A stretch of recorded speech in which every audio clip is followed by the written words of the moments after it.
Hey guys, and welcome. This is I just knocked stuff off of my desk. This is Elise right now coming to you for the finals of the EVNT Minor League Series, and we cannot wait to show you what's going to go down. The first match is going to start in just under 3 minutes, or the banning will start for it in just under 3 minutes. We'll be a little bit quick here with the introductions. So these teams are fighting for unique ship skins. And it happened in a round robin format. Each team faces another team once, obviously. And the winners get points. So every match matters. Every ship explosion is super important. And it is incredibly fun. Unlike the Alliance tournament, what we have is a little bit different. We didn't want to just give all the big dogs all the credit that they are, like all the advantages that they're used to with practice and stuff. So our format is one frigate, one destroyer, one cruiser, one battle cruiser, and one battleship, all with pre-made fits. But the interesting wrinkle we put in there to add a little bit of complexity is that the captains get to pick and ban ships in real time. So they have to come up with a doctrine to fly, and they get about 5 minutes to think about what they're going to do with it. So it's really makes some really interesting matches, and kind of decision making and pilot skill take a very large role. It's quite interesting to see how the captains kind of respond to these challenges. And you can find hopefully someone will link in the EVNT Twitch channel, the ship fits, so you guys can just glance at those if you're interested. And our crack team will go down and go over every ship as it's picked and banned, so you kind of know what's going on. Speaking of our crack team, we've got our analysts at the analyst desk, Sutonia and BayRJ. They're kind of our insiders into the minds of these captains. So as these teams are picking and banning ships, you get to see what's kind of going on in their heads. And Sutonia and Bay kind of break that down for us. For commentators, we've got Rain, Madden, and possibly Chester. Not quite sure. He should be there. And as a referee, we've got Darius Johnson. And Biohazard is running all of our beautiful screens right here. So everything you see is done by Biohazard. And let's see, let's just do a quick introduction. Not an awkward one, I swear. So Sutonia, Bay, why don't you give everyone a hello? Hello. Hello.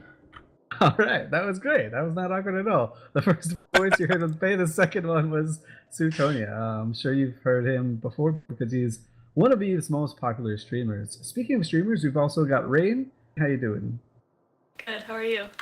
I'm doing great. I'm doing great. I can't wait to see things explode. That's why I'm so excited. And Madden, how about you? How you feeling? I'm good. I'm feeling a little awkward, but otherwise I'm pretty good. Nice. That sounds about normal. So our first match coming up here is the Charlatans versus Burnt Out. Burnt Out is a team that's on the verge of elimination, actually. And if they get eliminated, they get kicked out of the entire format. And they'll just have to wait another year. Obviously, not obviously, but the winners of this minor league, the top two teams get promoted to the major leagues, where the prizes grow exponentially. Right now, the top prize is 30 skins, and the skins are going for about 8 billion a piece, or so we imagine. In the major leagues, you're going for 110. All right, and we've just got a few seconds going over before the banning starts, so I'm going to throw it over to our beautiful analysts, Bay and Sutonia. Hello, I'm Sutonia. I'm joined by BayRJ. We have Charlatans versus Burnt Out. So Charlatans right now are in 4th place in the standings and Burnt Out in the 6th. So this match is very important. Charlatans definitely want to win this if they want to stay in the running to be promoted into the major league. And Burnt Out, if they lose this, they're probably getting relegated. Yeah, we're just waiting for the bans to start here now. So Charlatans opening with an Aurora ban. That's an interesting pick. I mean, we'd see with this very commonly banned ship for our tournaments so far. It's a very powerful ship. It's got a very 100% success rate in all of its matches, so it's been banned a lot. But we're not normally seeing it for a first ban, which is quite interesting that Charlatans have opened with that. And we'll just see here now what Burnt Out do. Yeah, it's kind of weird the Charlatans banned it on the red team side too, because the blue team do get the first cruiser pick. It's very common in this meta for the blue team to ban 2 logistic cruisers and then pick one for themselves. Yeah, so Burnt Out responding with a Harbinger bang. That's quite curious. Been super strong with its medium pulse lasers. It has been really good at tracking support and bring them down. It's kind of like you can just kind of plow. It's pretty fast as well, so it can plow in and brawl. Pretty good all-round battle cruiser. But usually any battle cruisers banned, it's usually the Oracle. So possibly Burnt Out hoping to pick that and get rid of the Harbinger.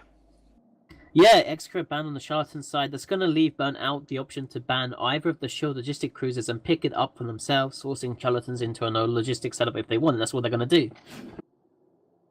Yeah, Burnt Out responding with a Scythe. We have 3 of the 4 logistics bans now. I predict that probably Burnt Out are going to go for an Osprey pick here for their shield cruiser pick. But we'll see. Maybe they've got a no logi setup at their hand. No logi setups have done pretty well so far. They've actually won more matches than they've actually lost, I believe. They've won no logi setups have won 8 setups across both leagues and lost 3. So yeah, they're pretty popular. So the Punisher coming out as a pick for the Charlatans, a very solid all-round tackler. Even with no logistics, it's got a ton of buffer to be able to survive as long as possible to be able to pin something down. Yeah, Merlin and Tau picked up for Burnt Out. Merlin is that kind of like the shield mirror of the Punisher, almost as tanky. Does a lot of DPS with those blasters, and Tower picked up for Burnt Out. Picks are going really fast. To help the Osprey as well that we expected. Charlatans picking up the Corax, which is kind of unusual for the armor side, for the red side, and Caracal too. So they definitely want to burn down the Osprey with the rapid lights from the Caracal, the Corax. I'm not quite sure what the Punisher is going to be doing. I guess they're just going to send it to Suicide Web it or something like that. Yeah, definitely. This is going to be a really. I think like Charlatans are going for max DPS. They could have gone for something like the Algos, which is probably the most popular destroyer pick after Tower. But they've gone for Corax. They want the DPS of the Corax, whereas the Algos takes a little bit longer to engage its DPS, and it's more useful as a support boat. But the Corax is straight up DPS, as is the Caracal. Burnt Out, banning out the Roke now. That's a really strong ship. It's got a big, huge local tank and. It does a ton of DPS. It's not that fast, but once it gets on top of its target, it melts through him pretty quickly. So Burnt Out getting rid of that option. I noticed that Hyperion is still on the card here. I'm surprised Burnt Out didn't ban that because that would seem the obvious battleship pick now for the Charlatans, who banned out the Raven. Yeah, they pick up the Hurricane. Oracle, I think this is one of the only times, probably the only time the Oracle has been available and not picked if it has not been banned. Yeah, definitely. Hurricane. Yeah, it's 2 interesting battle cruisers. Both of the battle cruisers are pretty snipey here. We've seen them both picked pretty commonly before, but they've not been kind of guaranteed locked-in picks. Like Oracle is open and it hasn't been picked, which is the first time in a long time. Hyperion, like I said earlier, obvious pick for Charlatans. It's a brilliant ship. It's an all-round monster.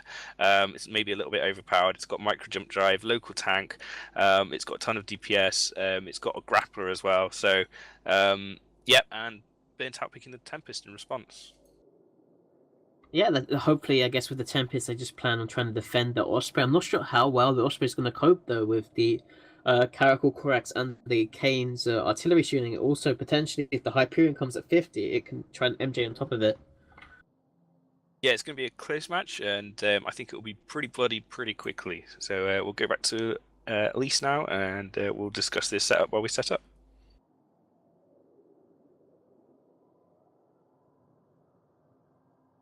All right, guys, and as you saw it, the Charlatans versus Burnt Out team, the teams have been picked. I'm sure at least the Charlatans are the Burnt Out side, sometimes known as Burnt Out, depending on how the tool works. They're currently in the MTAC-0 fight, so it'll be interesting to see if they've been sidetracked or if the 10% tie-dye at MTAC-0 in general boringness is giving them some clarity to come up with a good fit. So just looking at it real quick, we've got a Logi team versus a no Logi team. The kind of important thing here is that the Charlatans, the meme team, and Burnt Out are all sitting at the bottom of the table tied. So these matches are incredibly pivotal if Burnt Out wants to continue playing on in the EVE-NT series. They need to win both their games today, and a convincing win gives them even more points. So if they win and lose no ships, they get an additional point at 4 instead of just 3 for a win. So it should be interesting to see how this goes down, and we'll be seeing that match in just a couple of minutes, actually, as we get the team to to get ready, fit their ships and stuff. And as can see on stream there, Burnt Out, they've picked the Punisher and Algos quite often. Suetonia, tell us a little bit about why their teams are picking the Algos early on, and why we primarily saw it in the minor league teams instead of the major leagues. The Algos is a prime pick mostly because it's really flexible. We see the Algos take over like a kind of like a pseudo logi role, where normally it will have like 5 rep drones on it, which it can use to rep its own logistics, or if it's in a logiless setup, it can provide a bit of reps against, just random incoming damage here and there. It can also go DPS drones as well, so it is flexible and does pretty well with DPS drones. Not quite as much damage as a tower or a Corax, but it still has that range and pretty decent damage. And it also has, I think, a Scram and Web as well, so it can be used as a hard tackle too if you need to. It's just got a lot of utility, really. Yeah, and as I mentioned before, all the ships are pre-fit by us, but what teams do get to decide and do get to choose is their drone layout. So as Suetonia was mentioning, a lot of people were picking the Algos because it can bring so many of the rep drones, and in this format, rep drones are kind of worth a lot, right?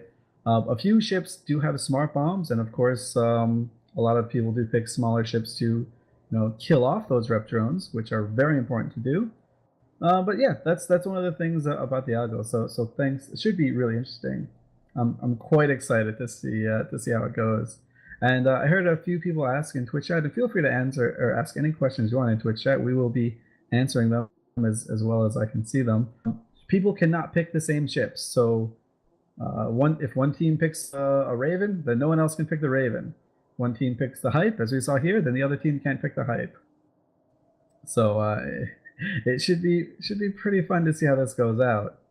And this is actually our finals weekend. Generally, we have our events played on Sundays, but since this is the finals for the majors and minors, we're having the minors today, and the majors are tomorrow. And tomorrow, the Major League Finals, we will have CCB Fozzie and CCB Larrikin joining us to provide some ace commentary and analysis. So that should be pretty cool to see how it goes down. And the very last match will decide the winner of that league. So it'll be really fun to watch. Stay in and tune in for that entire event tomorrow. But today, we don't have any schlups either. We've got Clever Girls, Phalanx, and Pravi Shots all kind of hoping for that top spot, and anyone can kind of get it. Clever Girls did win this event last year, and they looked really, really good. They came from behind, a real surprise team, played some really clowny matches, kept us all on the edge of our seats, and they've been kind of doing that a lot this year as well. So it should be, their matches are always kind of fun to watch. Just a little quick shout out though before we begin, our sponsors, Plantronics, offering us some headsets, which we will be giving away in Twitch chat today. Cooler Master, who is giving us some mice and other little assorted goodies to give away to you guys. And of course, CCP. CCP have set up the Thunderdome server and allowed us to use it and set everything up. Big shout out to CCP Logibro for getting all of that sorted out for us. Really good times. Thunderdome is the server dedicated for events like this. If you're watching now, I think there are actually 2 events going on right now on the Thunderdome server, and there was 2 going on last week as well. So really, really cool thing that the CCB did for us. And of course, they gave us the IGC Apocalypse skins, which are quite beautiful. Last season we had the Typhoon skins. This season it's for the Apocalypse, red, white, and blue. The only way you can get it is by competing in this event or by being a viewer of this event. We're giving away one of those skins today and one of those skins tomorrow, as well as giving away a Plantronics headset today and a Plantronics headset away tomorrow for people in Twitch chat, and we'll be doing a drawing a little bit later on. Let's see, what else should we get to? I'm not quite sure. I kind of want to throw it over to Bay. What do you make of like the difference between the minor leagues and the major leagues when it comes to how the teams kind of fit their ships? Have the minor leagues been sort of borrowing ideas from the majors as the season's progressing, or are they kind of steadfast in what they're picking?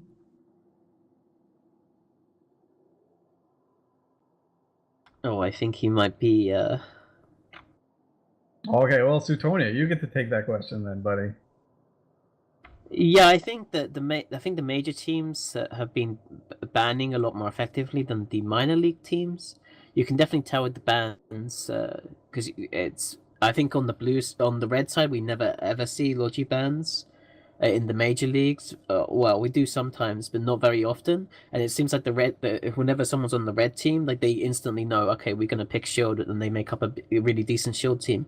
And the same for the blue team. Like we see, Shield Battleship bans early from the blue team, as well as like one of the armor Logi bans, like just ban Augur or whatever, then pick X Crew yourself, or vice versa, knowing that the red team is probably not going to ban Logi in the major leagues, and they're just going to pick Shield Logi themselves. Yeah, that's a pretty interesting thing that we've been seeing. Like in the major leagues, the teams that are kind of more seasoned, they worry about the big battleship cores really early on. The minor league teams, they seem concerned about like logistic ships, as we saw here. Charlatans banned out 2 logistic ship, both armor logistics, and the blue team, the burnt out team, they banned the Harbinger, which is one of the most popular ships in terms of battle cruisers, and another Logi. But generally, what we see is in the major leagues, we see some battleships banned out, and we see like battle cruisers as well. Like the Oracle is a big one to take out. If one of the most popular pairings was Apocalypse and Oracle, if you get those 2 together, they can just ravage the field with or without a Logi. It's pretty catastrophic if you let those 2 slip through. And both these teams let them slip through, and neither of these teams picked it. So it's pretty cool just to see the different meta evolving between both of these things. Yeah, the meta has definitely evolved week to week as well, and definitely the leagues have bounced off each other. So minor league has watched what major league's done, and they've adjusted it, and then the major league have watched what minor league done and adjusted it the other way. So it's quite interesting. Like there's some interesting kind of like things going on in terms of win-loss as well. I mean, the pool size is fairly small so far, but like interesting things like Major League Blue always seems to try and pick armor, and yet armor has lost 5 matches and only won 3. So there's some interesting statistics going on about what people perceive as what to be good, and then what is actually turning out to be quite good on grids. So and it also all depends on like what support that they're picking with those logistics as well. You can think armor's the strongest setup. Actually, when it comes down to it, if you haven't got certain key battleships that get banned out, it doesn't matter if you've got an Augur and Execra, you're going to really struggle. Yeah, and it sort of mirrors a lot of what we see in Alliance tournament practice, right? So you come up with an idea, it looks great on paper, but the more and more you practice it, sometimes the really good on paper setups perform really poorly, and the kind of oddball, goofy ones perform really well somehow. So the lack of preparation here in this format kind of allows us to see how teams will respond and kind of some funky little matchups. But looks like right now we've got the teams entering the field, so it shouldn't be too much longer now. We'll give them a little bit of time to prepare as they warp in, and it should be really interesting. Again, what you guys are looking out for here is who is going to take the match. Okay, so battleships are worth 5 points, frigates are worth 1 point, and then obviously as you go up from 1 point, it goes from 1 to 5. The team that has the most points at the end, out of 15, they get the victory. And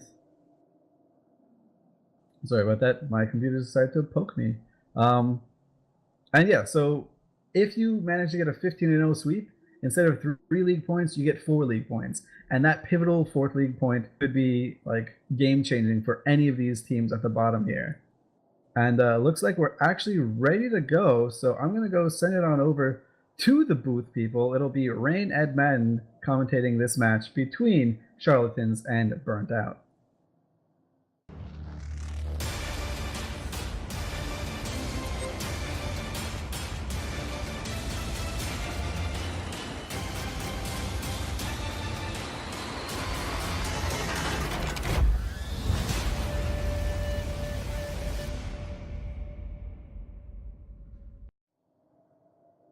Hey, I'm Rain, and I'm joined by Madden, and we're going to be commentating the Burnt Out versus Charlatan match. And so on your screen, you see Burnt Out is misspelled as Burnt Out, and they are red. And they brought the Tempest, Naga, Osprey, Tower, and Merlin. Hi, I'm Madden here. and as you see, Charlatans is spelled correctly. I think less fun, but still acceptable. Brought the Hyperion, Hurricane, Caracal, Corax, Punisher, all out, Logis for suckers, kind of brawling. I like. Yeah, and if you actually look, so the burnt out team actually warped in at 50 at range, whereas the other team warped in at 30, except the Hyperion at 50. But they're kind of at a 90-degree angle, so they're a little closer than one would expect. Definitely the Hyperion at range is surprising to me. I don't think we've ever seen it like that before, and it's blasters, so I'm doubly confused. Yeah, I wonder if that was a mistake. What do you think they're gonna try and do with it? I don't think there's. I mean, I don't know what you can do. I mean, obviously they're gonna try and micro jump drive into the other team. Actually, they already did it. Hey, did it really well. Wow, that was awesome. Did he? Wow. Yeah, he missed a Nice. little bit, So- but maybe he can get on top of something, because that was definitely his goal, and he did a pretty good job. I wasn't sure if he was gonna do it that well, mean, but the I don't Caracal's know, taking like- a ton of damage while this is going on. Yeah, so I mean, obviously, Burnt Out is like kind of scrambling. Looks like they were initially going away, now they're getting close. And their Osprey's, wow, he's actually going down pretty quickly. Well, you know, if Hyperion gets on top of you, you're not gonna live no matter what. So I mean, I don't know if he did, but still, it's an awesome move. Yeah, I think Totally he did, messed the 'cause team it is webbed. Oh, maybe. Oh, that's probably the Punisher. So Definitely the Punisher. Yeah, so the The Punisher Hyperion's combined with that Hyperion they just got right on top of him, and there's not really much he can do. He's already in structure and still trying to rep. Yeah, I mean, he's doing a great job of not being dead, but now, I mean, what can you do after the amount of time? He dies as you say that. So Well, the it's Caracal's really gonna go good play. next, so you know, explosions Yeah, on both but- sides. I mean, yeah. So Charlatans already knew that they had no Logi, and they just had to survive as long as possible. Whereas Burnt Out was probably relying on that Osprey to keep them alive. So now it's just kind of a race to see who dies faster, who has the better target calling. Yeah, well, you got to remember this Hyperion. Not only is it just super tanky, it also has a strong, large ancillary rep, and you know all the bonuses of Hyperions. So it's going to be really hard to explode. Whereas the Tempest is on the verge of being very concerned about its long-term health. Yeah, the I was gonna say, Corax and the Hurricane, though, are much easier targets. Probably going to die really fast. Yeah, Tempest is already almost half armor. Holy cow, that Corax just popped. Coraxes are not good at tanking. They're just not. Yeah, I don't think this tower is going to be either, but they haven't seemed to focus it at all. They just Tempest- want to kill the Tempest, because if they kill the Tempest, I don't think the Hyperion can die. Like, maybe the Naga, but probably not. Well, yeah, so they would have to take down both the battleship and a battle cruiser with just a battle cruiser and then like destroyer frigate support. Although this Hurricane's dropping pretty quickly, and so is this Tempest. It's like a race. Well, I mean, the big thing is the Naga's got some range. It's got railguns, and the Hyperion has blasters. So if the Hurricane and Tempest are both dead, there's nothing that's going to stop that from happening. It's just a matter of when exactly it happens. But if the Hyperion is on top of the Naga, you know, even with his amazing moves, I mean, I don't think he's going to be able to jump again or something. So, well, maybe he will. That could be cool. I think But certainly the that's going to cooldown's have to happen. I was gonna say the cooldown's like 6 minutes, isn't it, or something like that? And then that's I know actually being it's skills tackled by affected. It's 5 or 6 minutes, I think. Yeah, and so actually, this Punisher, while being super tanky, actually tackled the Naga. Has him webbed, so he can't really run that fast away from this Hyperion. The Hyperion's burning after him, and just looks like they're both shooting at each other. I'm not really sure. Yeah, I mean, the I don't Hyperion's really going see about, damage. you know, double the speed of the Naga. Obviously, now it's increasing a lot with the web. So the longer that Punisher stays alive, the much higher the no. chances the Hyperion can get there and actually totally wipe the Naga off the field. Yeah, it looks like this Merlin's actually trying to help him out. The Merlin and the tower are trying to get rid of this Punisher as fast as possible. That Hyperion's so close. That Hyperion really wants it. He's overheating so hard right now, and that Naga is Oh, doomed. man. Super Yeah. doomed. Like, the webs are down, but it is too late. Because that Hyperion is there, and he's angry. Now they're all down, and so you just have a Merlin in the tower. That Merlin in that tower, they're gonna have a mission now. Large Insular Repper is pretty powerful, but they have DPS, and they have emotional strength, and really low signature. You know, just get underneath the guns of that Hyperion. There's no way that Hyperion's shooting them if they're right next to it. Not effectively. Well, I mean, they do have drones, or the Hyperion does have drones, so he can use his drones, even though like. Yeah, they but can the get tower under can his take out guns. some drones. It's like, I'd take drones on. Oh man, that Merlin is not doing well. I had Say high hopes what? for you, Merlin pilot. I had high hopes. So the drones are actually all at full health, so they are not shooting the drones at all. That's a Poor little mistake. Merlin. And it's dead. He just popped. I wonder if he like just lost transversal. Well, he was Tower. not next to the ship, which was he wasn't close enough. That was his first Yeah. mistake. I think he might have been trying to burn away. So it looked like the tower successfully burned away, and he's just running for his life. There's no way this tower is gonna probably die to the Hyperion, but there's already a good fight in local though. It's a little bit early for good fights. That's gonna hurt if you're burnt out. But like, there's no way that tower is gonna do anything to this Hyperion. Like, the Hyperion probably can't kill him unless he uses his drones, and the tower decides to not shoot drones, which would be weird. But that's just not enough DPS. Yeah, and they are saying Edge of Glory in local. Oh, so I'm wondering. sweet Edge of Glory. There's nothing better than a classic Edge of Glory to end a match. So Yeah, I'm a well, fan. I mean, it was a charlatan guy saying it, so I don't know if Burnt Out's actually going to Edge of Glory. It doesn't look like actually he's going to Edge of Glory. He looks like he's just kiting around and wasting 5 minutes of time. I'm not quite sure. I mean, at least Lucas was, not as burnt out, saying good fight. So maybe they're going to Edge of Glory now. I mean, they're getting closer to the arena edge, and they are speeding up, so that's a good sign. Okay. I'm just going to keep saying Edge of Glory until it happens, because that's what I want. I mean, he's 85 away, 86, 80. He's going 2K a second. He's either Edge of Glorying it, or he's trying to get the Hyperion to chase, which I doubt will happen. Yeah, the Hyperion's just way too slow. It would be the slowest chase ever, but it can happen. I think he's out of drone range too, because these little warriors are following the Hyperion. Oh man, now he's getting closer. So we're just gonna have to discuss for the next 4 minutes this tower and his decision-making capabilities. So he was at 104, and now he's a lot. So oh man, is he gonna bait the Hyperion to micro jump drive?